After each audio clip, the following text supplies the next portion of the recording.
A few moments later.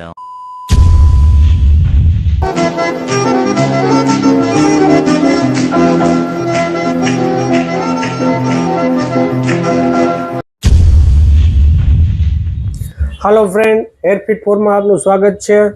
આ જે video તમે જોઈ રહ્યા છો એ આફ્ટર બિફોરનો વિડીયો છે।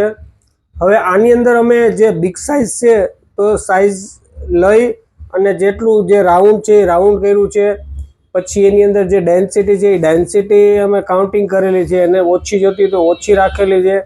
પછી વાળની ક્વોલિટી એકદમ સોફ્ટ દીધી છે અને એનો કલર એકદમ નેચરલ બ્લેક લીધો છે, એટલે જાણે કે કોઈને ખ્યાલ જ ન આવે એવી રીતે।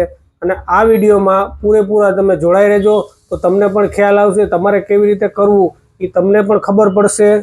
તો આ વિડીયોમાં પૂરેપૂરા જોડાઈ રહેજો। Thank you.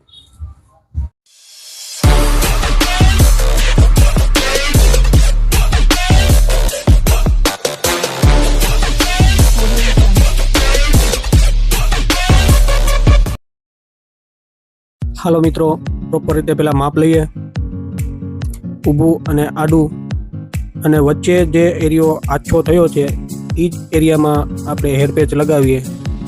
અને આગળનો જે ફ્રન્ટ લાઇન છે એ ફ્રન્ટ લાઇન કુદરતી રીતે તમારે કેટલી હોય એટલી જ રાખીએ, તો જ સામેવાળા વ્યક્તિને કોઈને ખ્યાલ ન આવે। અને આ જે વચ્ચે જે આછા વાળ થઈ ગયા છે, જે આછા વાળમાં વાળ પ્રોપર રીતે કાઢી સાફ કરી અને લગાવવું છે। આ જે માપ સાઈઝ છે એ પ્રોપર કટ ટુ કટ લેવી પડે। કોઈ કુદરતી સ્ટ્રોંગ હેર હોય એની ઉપર તમે લગાવો અથવા પેચ મોટો લગાવો તો કોઈ પણ વ્યક્તિને ખ્યાલ આવે। જેટલા વાળ તમારા ગયા છે એટલા જ વાળ લેવા પડે। અને આ જે ગ્લુ બોન્ડિંગ અમે લગાવીએ છીએ અને જે પેચ છે એમાં નો સાઇન અમેરિકન ટેપ છે।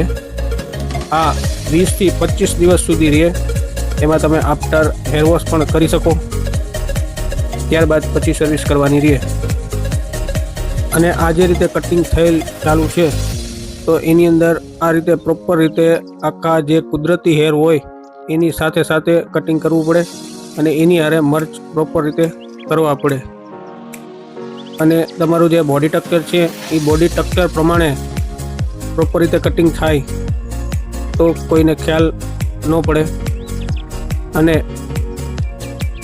આ રીતે આમાં જે હેર પેચ લગાવો તો હેર પેચની ડેન્સિટી અલગ અલગ રીતે હોય અને આમાં તમે કોઈ પણ હેરસ્ટાઈલ કરી શકો, જાણે એકદમ શોર્ટ જોતા હોય કે એકદમ લોંગ જોતા હોય, બધું કુદરતી જે રીતે હોય એવી જ રીતે તમે હેરસ્ટાઈલ આમાં કરી શકો।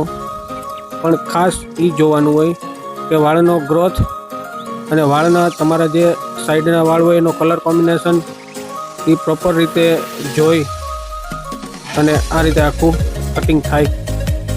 ઉપરની સાઈડ તમારે જેટલા લોંગ રાખવા હોય એ રીતે લોંગ રાખી શકો। આ ભાઈને અમે પહેલાંના જે ફોટા અમુક જોયા તો એને કીધું કે ભાઈ મારે આ રીતે પ્રોપર રીતે મારો આ જ લુક મારે જોઈએ છે, આમાં કોઈ જાતનો ફેરફાર નથી કરવો, તો મને તમે આ જ રીતે પ્રોપર રીતે મને લુક આપી દો।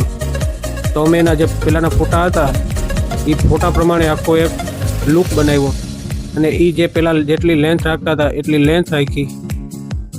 અને છેલ્લા 4 વર્ષથી આ વિચાર કરતા હતા કે મારે હેર પેચ લગાવવો છે પણ પ્રોપર રીતે નેચરલ લાગશે ખરા, તો એને અમે પ્રોપર રીતે નેચરલ લુક આપ્યો તો એને પણ મજા આવી। અને મિત્રો, તમારે પણ આ જ રીતે જે રીતે કટિંગ કરીએ આખો એક સમજીને લુક બનાવ્યો એ રીતે લુક બનાવીએ તો અમારો સંપર્ક કરો। Thank you.